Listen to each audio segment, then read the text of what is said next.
Miss Universe scandal. TNT delegate pulls back the curtain. Here's a trick question. Who won Miss Universe 2025? Can't remember? You're not alone. The recently concluded Miss Universe pageant was rocked by multiple scandals and controversies, eclipsing the winner, Miss Mexico, Fatima Bosch, and casting a long shadow on its once sparkling reputation as the mother of all pageants. Anyone with a superstitious bone in their body who was following the disasters that plagued the pageant would have concluded that every obeah man in the world was conspiring against the organizers of Miss Universe. Let's recap. The misfortunes began when several contestants fell sick with the flu or food poisoning. Then in the lead up to the pageant, the CEO of Miss Universe, Thailand Nawat Itsaragrisil, grabbed headlines when he was recorded berating Miss Mexico for not engaging in some promotional activities. This led to a walkout by her team and several other contestants. The pageant was also beleaguered by claims of vote rigging and favoritism. Two judges, including French-Lebanese composer Omar Harfouch, resigned from their posts before the finale and made some pretty damning accusations. Harfouch claimed that the 30 finalists were selected in a secret vote by an impromptu jury that did not include individuals on the official judging panel. From then on, the competition seemed to be in full implosion mode. Miss Jamaica suffered a terrible fall, which resulted in her being taken by stretcher off the stage and right into the intensive care unit at a Thai hospital. And Miss Mexico's victory was heavily criticized, with some, including Harfouch, saying that her win was prescripted and influenced by business ties. In the middle of all the melee was Miss Universe Trinidad and Tobago, Latifa Morris. The stunning 5'11" model and entrepreneur also had her fair share of challenges going into the pageant. After a long journey to Thailand, she fell sick with a severe flu that was made worse by the rainy weather. She had such a terrible fever that she ended up in hospital. Fortunately, Morris had her granny bag of vitamin C and B12 tablets that gave her an extra boost and helped her get back on her feet in time to participate in all the important events.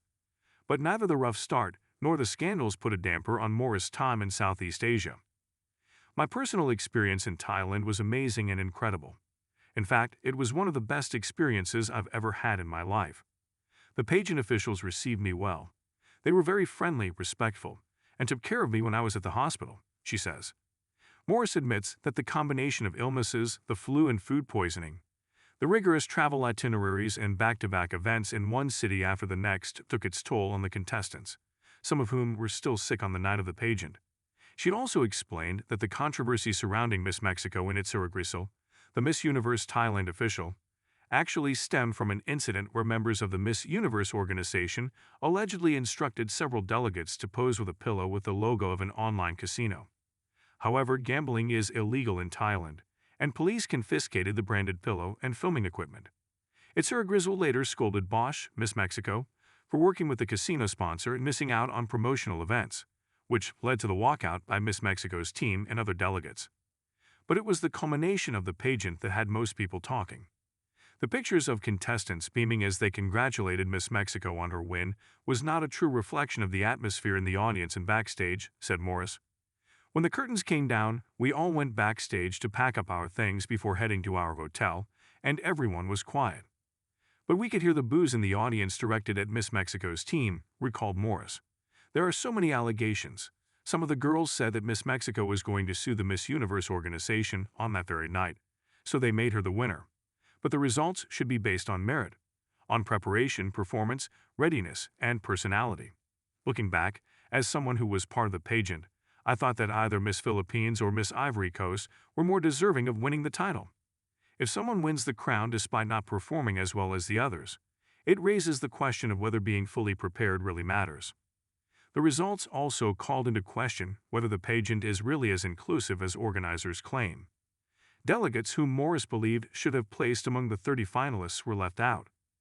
Morris also referenced Miss Portugal, who said she knew her dream had come to an end when she heard a senior pageant official say that the winner could not be married, even though the pageant had changed its rules to remove all age restrictions and allow married women and mothers to participate.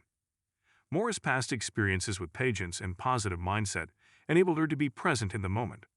I'm a Libra, so I tend to look at things from both sides. I believe in taking accountability. Not everyone likes to hear that, but I think it's necessary for all the parties involved to go off and do a bit of retrospection, she says. In spite of the scandals happening around her, Morris was determined to represent TNT to the best of her ability, and was the picture of grace and elegance. Her wardrobe included designs from K2K, ZDD and Eastman and Claudia Pegas. She also wore outfits from She Rocks, Epic Clothing, Queso Swim, and from her own top models boutique. Her strapless white dress, complete with bejeweled gloves, was her tribute to Miss Universe 1998 Wendy Fitzwilliam, and was designed by Lauralee Boutique. Morris also designed some of her outfits, which were made by her aunt and seamstress Andrea Morris. She wore makeup by Safta Cosmetics and jewelry by I.S. Styler and Michael Alexander. Since returning to Trinidad, the 32-year-old Miss Universe TNT and Miss Top Model of the World 2024 has settled back into her routine, with lots of memories, not all of them bad, of her time in Thailand. Although this year's Miss Universe pageant gave new meaning to the phrase "the ugly side of beauty," Morris still believes that pageants are relevant. "You really have to think about your motives for participating," says Morris. "For me, it was never just about the crown. I wanted a platform through which I could transform and influence lives. With all the controversies that were going around, I had the opportunity to participate in etiquette training for girls and was able to speak about my own experience, which the girls found inspiring, and I said to myself, this is what pageants are supposed to be about, empowering girls and women." Also, the journey one takes to prepare for pageants involves a lot of self-development, and it gives women the opportunity to stand up on a global stage and speak for others who can't speak for themselves.